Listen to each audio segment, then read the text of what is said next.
Okay, why don't you just come to the next chapter? No, next chapter, sorry. The School of East Asia. Okay. The schools of Chinese Buddhism divide into two main categories, those which have a more or less direct Indian counterpart and those which are native to China.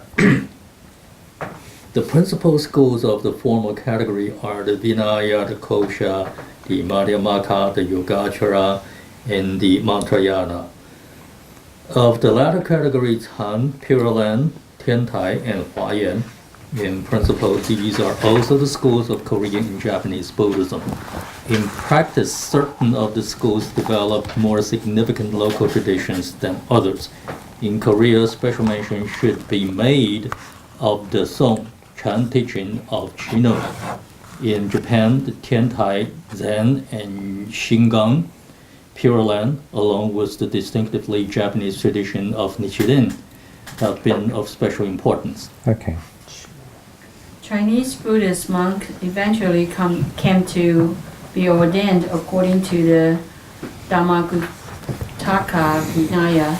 In Chinese Buddhist schools do not constitute separate ordination lineages, but focus on a lineage of teaching and interpretation of Buddhist thought and practice. Movement between the schools seems to have been moving, but early attempts to establish the norms of Buddhist monastic practice in China were felt to be hampered by a lack of knowledge of the Vinaya.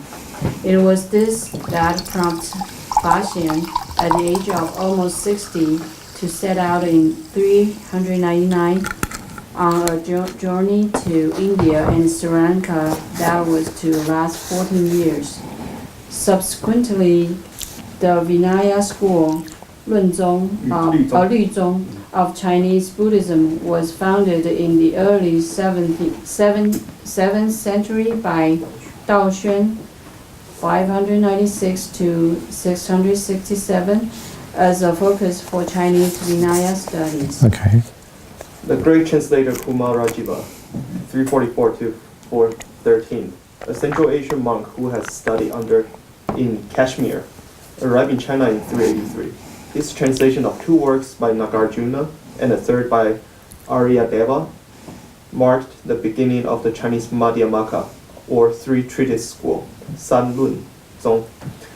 The development in China of other great Indian Mahayana system, the Yogacara, is associated with the work of Indian monk Paramartha, who arrived in Canton in 546, and Xuanzang, who, as mentioned above, visited India in the 7th century and returned to China to found the characteristic of Dharma, Fa Xiang school.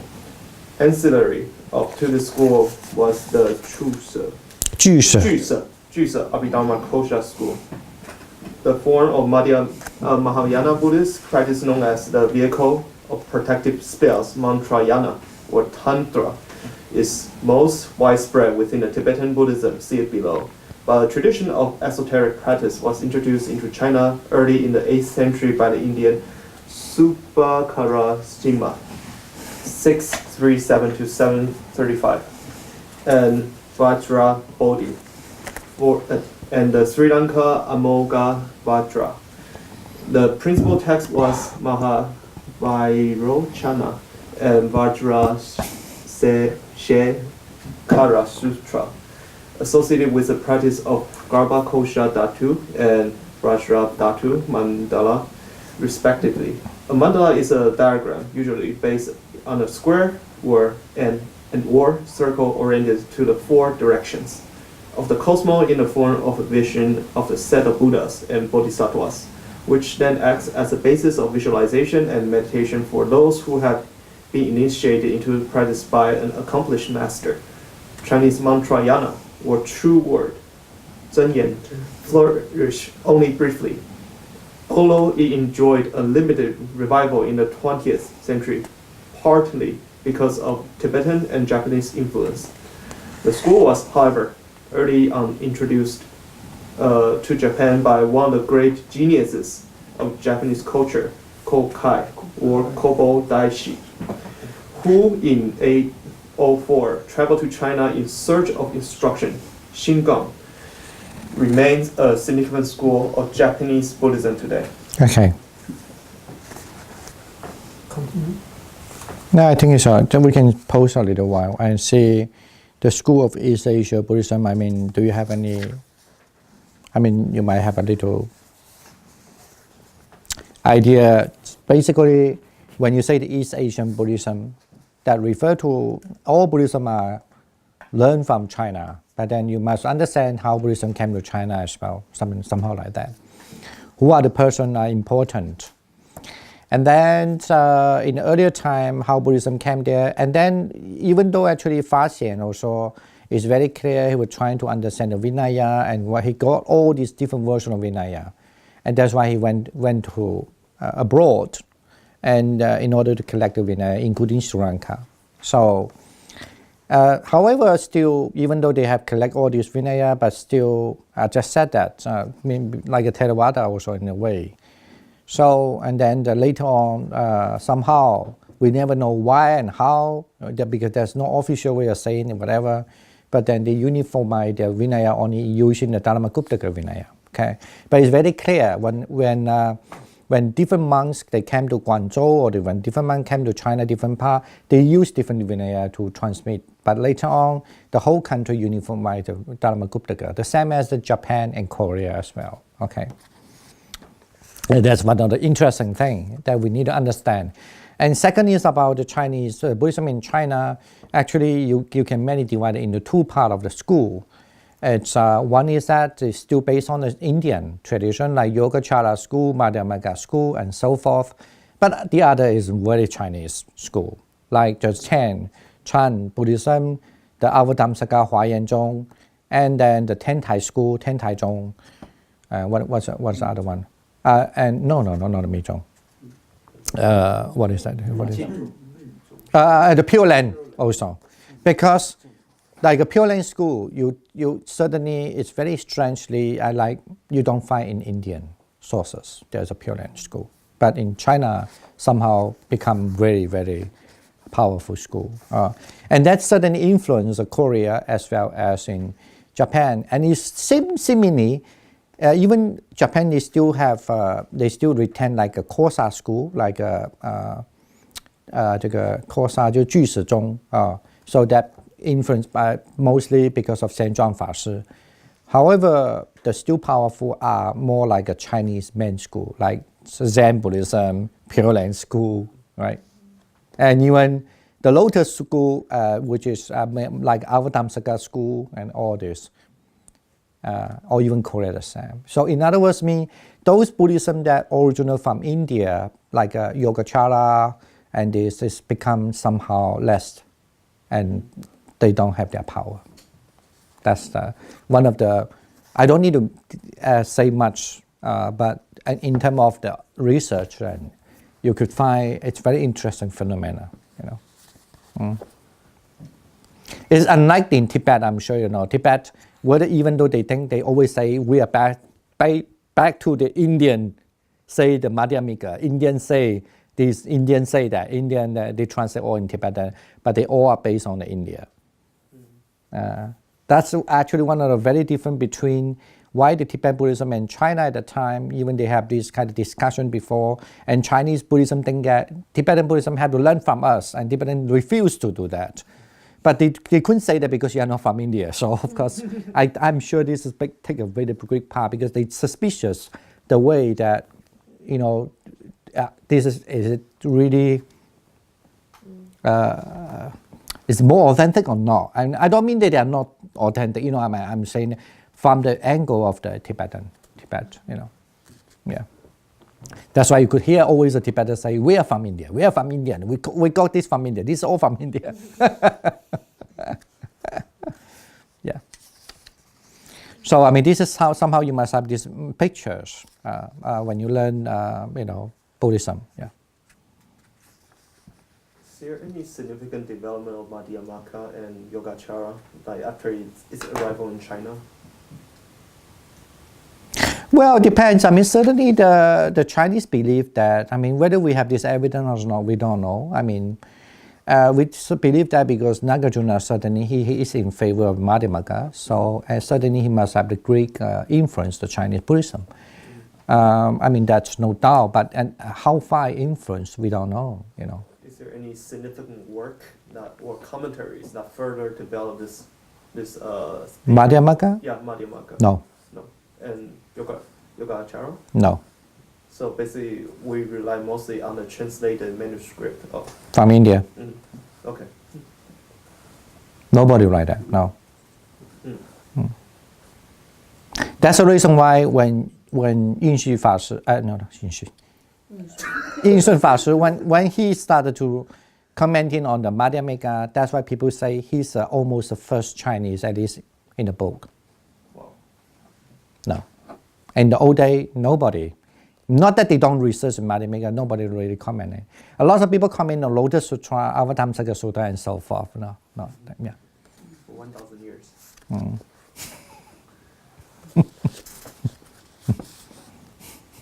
Very interesting. a lot of interesting. You had to think about it.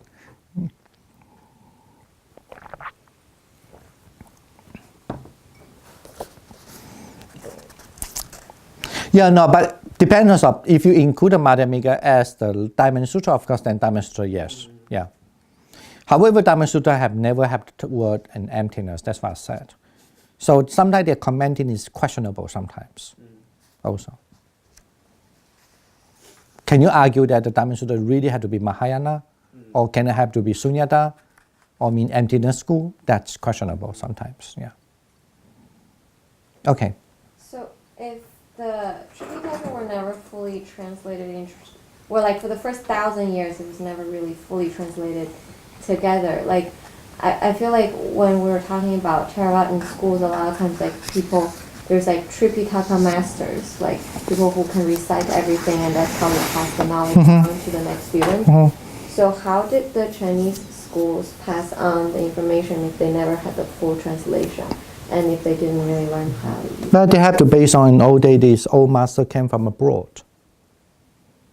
So it's just basically whatever they told them. There's no formalized, like, first you do the sutras, and then you do the Vinayas, and then you do the whatever. We don't know, maybe yes, but I mean, I want to say is that, let me see how to say this. At least we don't know, but or the only person you could point it up that who really can recite the Pitaka very well, whether it's by memory or not, we don't know. Only Shenjiang Fashi, I guess, as a Chinese. I don't think anybody we know, but certainly we definitely know, like Tao An, a lot of very famous monks, they very well read. They read a lot, but I don't know whether they can recite. You know, it's also something to do when you recite. In old days, mean you can recite the original text, not the translation. Even you say Sanskrit or whatever language they were, they still are based on that. But when the Buddhism came to China, somehow that kind of language identity, I wonder, you know, whether that should be really important in that language is kind of they have a big debate as well. In other words, mean usually in old day that who are the big real master is a foreign monk. Yeah. And learning Pali. Because they are the one who can recite it in their head. Yeah. And learning Pali wasn't like in what wasn't. Well, we don't know whether there's a Pali there in China, but I certainly believe that they were monks who know Pali there. I mean, as we have two texts, one text. I mean, I suspicious it should be Pali because there's no any way there should be Sanskrit. For example, the Vimuttimagga maybe could be Pali or could be not a Pali or Sanskrit. 就是解脱道论, that's what we just mentioned. But one text that translated into Chinese is Dhammadipa, and that certainly must be Pali. Yeah. And then certainly still will be translated into Chinese. So, yeah. But Pali certainly was not really a very important language in China. Yeah, I mean, as a Buddhist studies.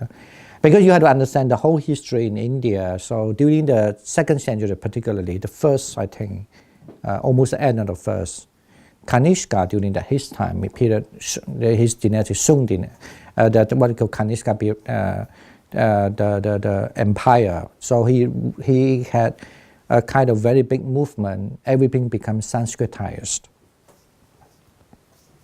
That's the reason why if you study the Buddhist research, we still have a lot of this kind of problem. When you read the Sanskrit, and some Sanskrit is very awkward, you know it was from different dialect. Because you must understand the policy of the Buddha language. The Buddha would not allow people using only one language. So Buddhism was sure it's been recorded by different languages. Okay. And also, of course, in India, history is every period of the king, they have a different using. Like for example, Asoka using Brahmi kind of character. And they have a little different in grammar. Now we have this Asoka Epic, you can have a lot of proof, understand. The language is very similar to Pali. If we compare to Pali and then to the Sanskrit, actually they're much more close to the Pali, even sometimes to the Sanskrit. Okay. But I want to say that but that's the reason why the Pali believe that they using the Pali language from the Magadha. Magadha was at the time during Asoka, it was a capital, okay, and King Asoka. A lot of complicated there. I want to say it's some of the Sanskrit texts now for proof already. Now we have those texts which date back to before Christ were found in Afghanistan and some part in Pakistan, or even some a little bit in Nepal, but usually Nepal is very late. But we found that in Pakistan and Afghanistan, in those manuscripts, is dated back before Christ, and they have very different language. Okay, that's for sure. That is a kind of evidence to prove that actually that's true, like a Buddha time, that you have to use your language to keep the text. That's a beautiful way, but the difficult is, you know, how many different dialects there you need to read. But like in all those other dialects, did people pass things down through Tripitaka? Yeah, they have to recite by heart because in old days, especially when you're a young monk, and then your first job, this is the Indian tradition, it's the teacher recite, you have to follow the recite, and the teacher job is to remember the text. So like, I guess my question is like, how did the Chinese monks pass down? Is it just Write it out. Chinese had to based on the written form. That's a very, Chinese, right? yeah, Chinese. yeah, it's very different. China changed that system not in the oral form but in the written form. But like it's whatever that's already been translated, basically. It's translated. The same as in America. Let me tell you, I don't believe in any American monk even can recite one text except the Heart Sutra. Right. In English even. Right. I don't believe it. Tell me which one, who's monk in America who can recite the Diamond Sutra in English? Diamond Sutra. That's hard. To Pali, Diamond Sutra is nothing. In old days, now even the problem is younger, they don't have that monk reciting. But still, compared to 30, 20 years ago, no, of course, this is Diamond Sutra to recite is nothing. No. Tell me any. It's just like changing, the whole situation change. In America, I don't believe any monk thing that is so important to recite that even. Speaking of reciting, I think do you think they might have interest in knowing that there was a Sri Lankan who claimed him many past lives ago used to be a disciple of Buddha Gosha, and when he was little, he could recite the perfect Pali. What I don't. Maybe they don't understand. It's just a very interesting stories to know. Oh no, it's believed that there was one of the little kid. Somehow you could find on YouTube even. I don't know what you look at it. I did once accidentally look at it. So the little kid that when he was born, until he can start to speak, he could recite a lot of Pali. He was reciting something. Mm-hmm. The parents strange thinking they were reciting something like a Pali. Even the Pali, the parents are from, they don't understand what Pali is, but because of familiar language, at least they were kind of like, is it Pali? So that's fine, okay. Now people suspect, and then this kid became a little famous because he could recite the text. Long text, it's not a small text, and this text, and like Satipatthana, very famous text, and many different version text, which is something very rare to use. And then somehow, and then of course, then a lot of monks are very interesting, and then they wanted to hear his recitation. And most of the monks, like Satipatthana text, to be learned by heart recite is nothing. Okay, in my age monk mostly, I mean at that time now change. Those who are almost 50 years or 60 years now, they certainly can recite the Satipatthana text without any problem. Okay, that's the common thing. Now the thing it is. And when they listen to the text, that's not strange, okay?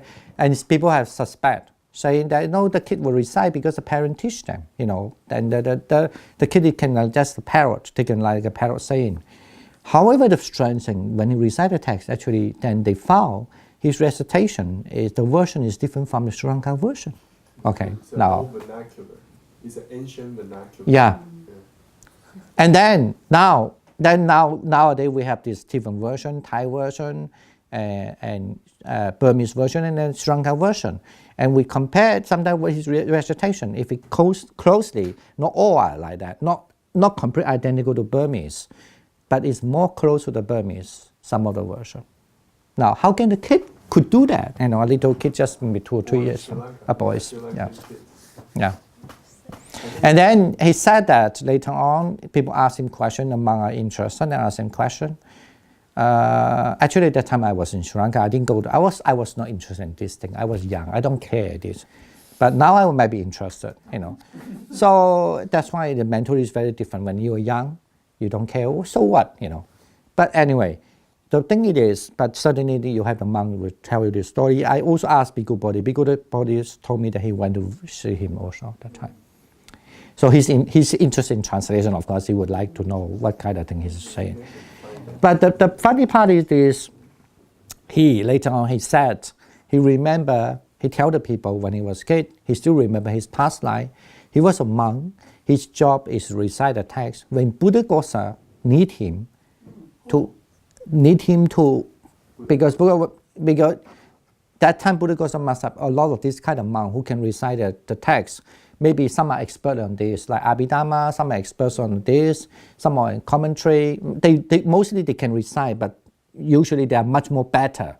I mean, this is very hard to tell. I know that like the temple, when I become a monk in earlier time, they have a tradition, we belong to what Nikaya, you must learn to recite first, and then before you recite the other. They still have the tradition, now almost now gone now. When I was there, still they have that tradition. So you compulsory have to recite this text first. And like the Majjhima Nikaya or the Samyutta Nikaya and so forth.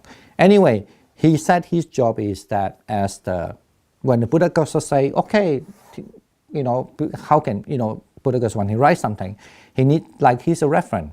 Like, so, okay, tell me that the text, recite that to me, then he recite, and then he just write out. That's what his job. He said he was not the only one. And then when he grew up, he forget already. That's when he was a little point. Yeah, I was wondering what he's doing now. Is he a monk He now? got married and something, have a family and stuff. Yeah, he forgot. You never entered the old. One of Analayo's most recent publication, either this year or last year, the one that talks about rebirth, actually documented this case in some detail. Yeah. I mean, this is very famous in Sri Lanka. Many people documented this case. Yeah. In this life. He's not a... No, he's still alive. Yeah, I know. I mean, 20, 30-year-old. I said that I was in Sri Lanka at that time. He was very. He might be now just he might be now 40 something. Yeah, maybe something like that. Yeah. Why would he join the monastery? It The son. it was not his interest in this life. Maybe he had enough I of his last think- life. Dalai Lama had a very interesting dialogue with this particular person, and he asked him, do you still remember those things while you can recall when you were young? He said, no, I've forgotten most of them. And Dalai Lama was so happy. I feel happy because I'm not the only one who forget. because of the age. I think I'll look it up for you guys. I think they still put his His cassette. recording of his Yeah. recitation when he was a little boy online. You can just listen to it. I have to look it up. You have to understand. Actually, this is recitation is a really big subject to talk about. They have, for example, if you recite a text in old day, like Ewan Me Sudan, Ekan, Samayang, Danana, we have a different tune. I know that.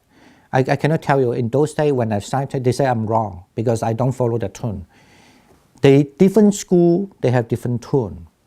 Just almost like the people who learn the Chinese chanting, they think you are not belong to this.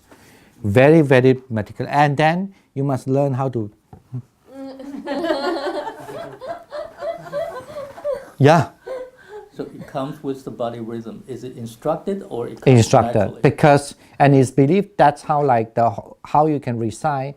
You have to learn how to shake this and then that's how you do it, and they have the meter is there with the head shaking. I don't know.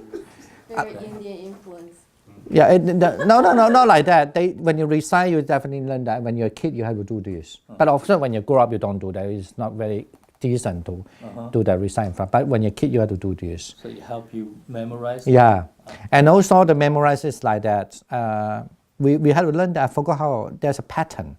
It's even mentioned in the commentary. There's a pattern. I forgot how already. But for example, like this, like you can do like, let's say there's a one, sentence 2, sentence 3, sentence 4, sentence 5, sentence 6. You have to do sentence 1, sentence 2, sentence 3, sentence 4, and then sentence 1, sentence 2, sentence 3, and then sentence 2, sentence 3, sentence 4, and then sentence 3, sentence 4, sentence 5, sentence 6, and sentence 3, 5, 6, and then that they have, and then this is a fixed system. You cannot say you're learning like sentence 1, sentence 2, sentence 3, sentence 4, sentence 5, sentence 6, and then you back just, okay, I write down sentence 3, sentence 4, sentence 5, and then stop sentence 6. No. I mean, I want to say they fix. And then they have a name for that also. Like the repetition, how you should do repetition, they have a different name for that also. So very systematically. Oh, and those days is really important. It's almost like the technique, the method is very important. And then also they have different school, have different arguing, which is better to keep in the memory. Yeah, no. Unfortunately, all this is dying out. Different system? Yeah. Just like the mathematics, some argue that mine is better than you. Anyway, this is, that they have. And that's why you have to follow that. And actually it's true because I remember I had to recite the text in old day. I mean, like the chanting text in those days. You have to like Ewan Me Sudan Samayan Bhagava Savatiya Anada Pinika Sarame Tatagwa, and then you have the Tatagwa, and then where you should stop and where you should repeat and repeat like this.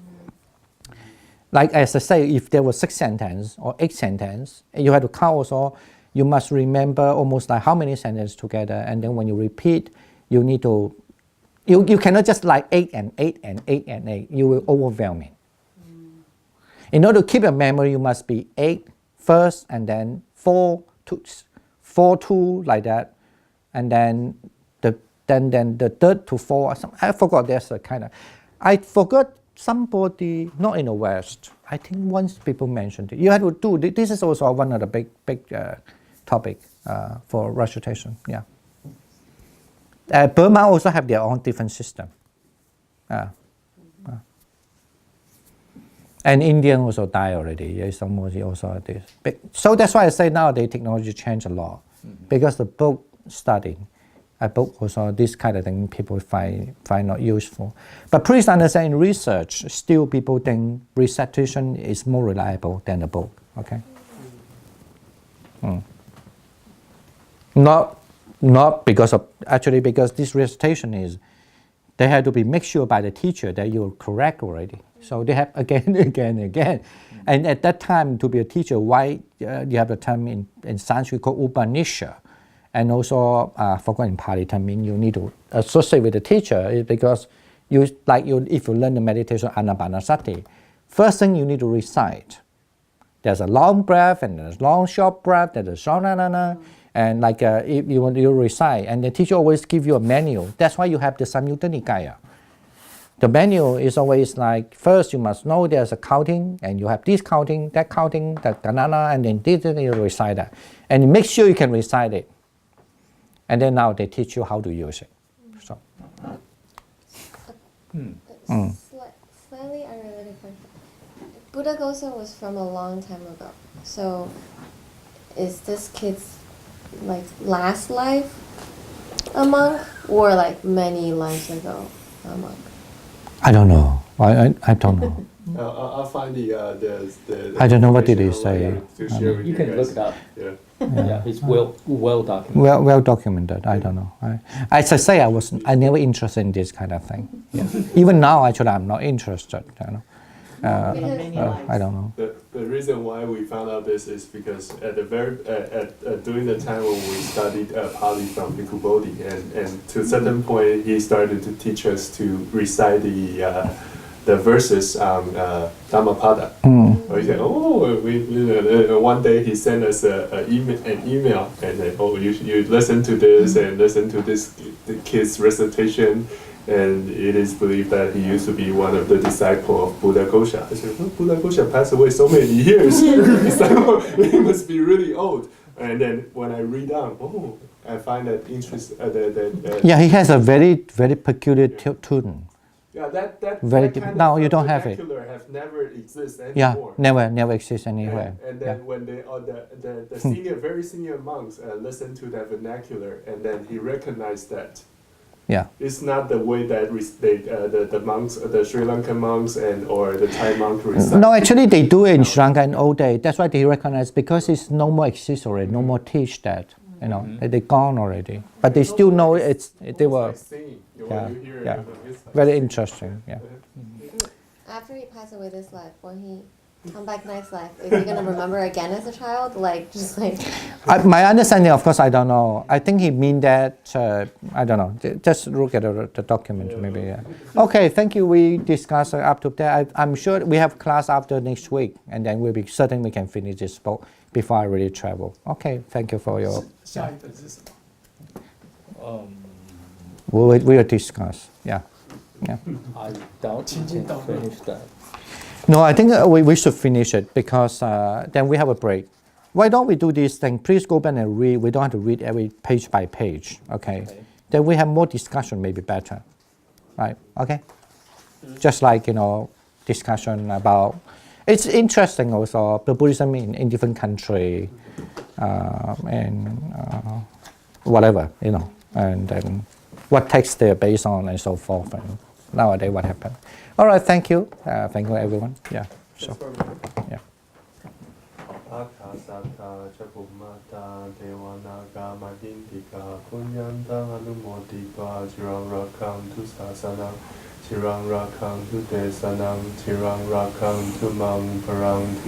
Sadhu, sadhu, sadhu. 那这里有一本书，本来是4人